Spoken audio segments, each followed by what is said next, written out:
Okay, by popular demand, tall man training tips. This, of course, the trainer you see now is Philip, who was one tough son of a gun. And recently he's been my training partner and I his, and I've made some incredible gains training with him.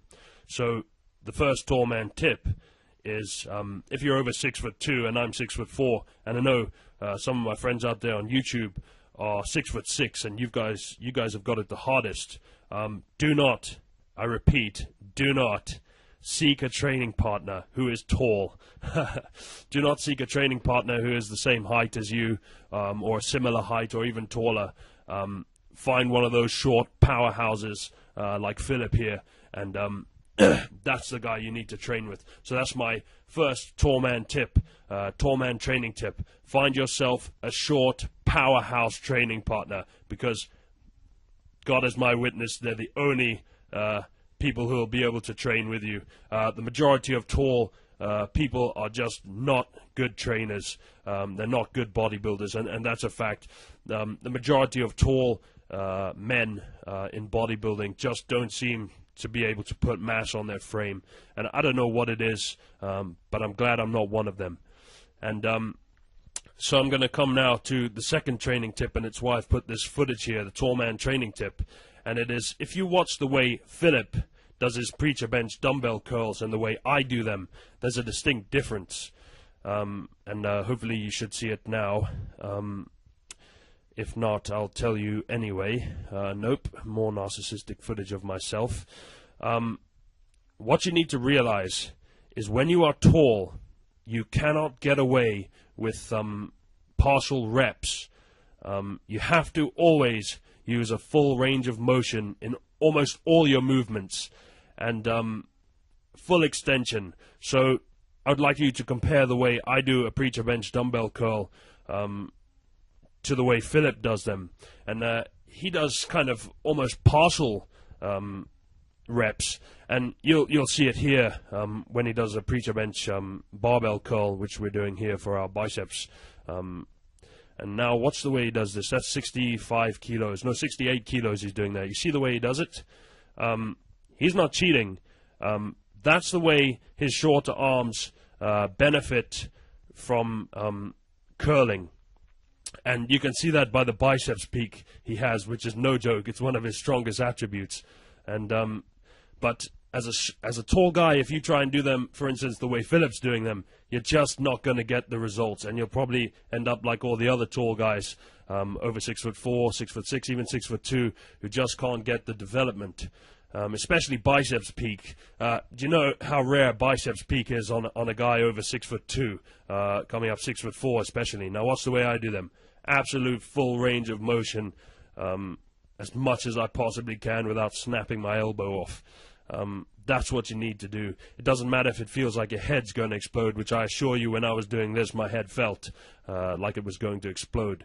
So that's what you need to do.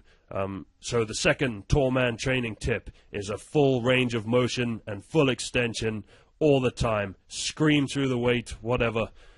That's what you need to do. And you need to do it when you bench, when you squat, when you press, when you do behind the neck presses. You see some guys doing behind the neck presses and they do partials. Lower the weight all the way down till it touches the back of your neck and press it back up.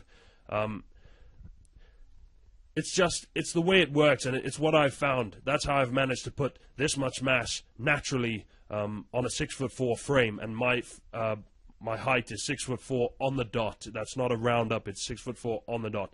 Again, watch the way Philip does his preacher bench machine curls here, and watch the way I do them. I should step into the frame now, and you should see a full range of motion, which I do religiously. I know you have to do it as a tall bodybuilder. I know it as a fact. You see, as full extension as you can, without snapping your elbows in half. And you get some people who look at shorter guys sometimes and they say, yeah, he's not doing a full range of motion, he's not doing the movement properly, he's not actually curling or pressing the weight. Well, that's nonsense. They don't need to do a full range of motion, and in fact, they benefit more often from partials, that it stimulates the biceps more on a shorter arm to do partials. And it's the same when you kind of do sit-ups. You can do a full sit-up and get less of a burn than when you do a partial sit-up. And that also has to do with your genetics, with the way your midsection is put together. And I feel it's the same way when you're tall and when you're short. And you see it also when you're doing benching. When I bench with Philip, he can get away with lowering the weight sometimes partially and pressing it up. And I have to lower it all the way down to my chest and press it all the way back up. And that's the only way I can grow. If I do it any other way, I just don't get the results. And it's the same here. As you can see here with the preacher bench dumbbell curl. Not a preacher bench. I'm actually using just a standard bench, and I've put it on an incline. And that's it's a good tip actually for you guys out there. I find it very good to just set up one of these benches and do dumbbell curls off them, and I find it fantastic. In fact, it's one of my #1 things that I do for biceps peak. And I'll repeat again, a biceps peak on a tall guy, 6'6" and over, 6'4", sorry, and 6'6" and over is a very rare thing to see. And at the end of this video, there's a photo of the development that I've managed to put on my arm. And they used to say to me, you're never ever going to be able to build a peak, to build any significant mass on arms that long. And when I heard it, I thought they're right, you know. I'm kidding myself, but I live in defiance. I always live in defiance. My definition of determination is a display of defiance in the face of all defeating factors. Everything you can throw at me, you'll never be able to do this, you'll never be able to do that, you can never do it without steroids, and I will do it, or I will die trying. And you can throw all the nevers, they can throw all the nevers at me that they want. I'm going to keep doing my thing, and I'm going to do it harder and harder and harder. And the more they push me, the harder I'm going to push. And I welcome all their naysays, because it just makes me stronger and much stronger. And as I was continuing on from what I was saying before, I've built a biceps peak, not only on an arm that long, and not only naturally, but on an arm that didn't appear, even after years of training, to have any inclination towards a biceps peak. And I trained it very carefully.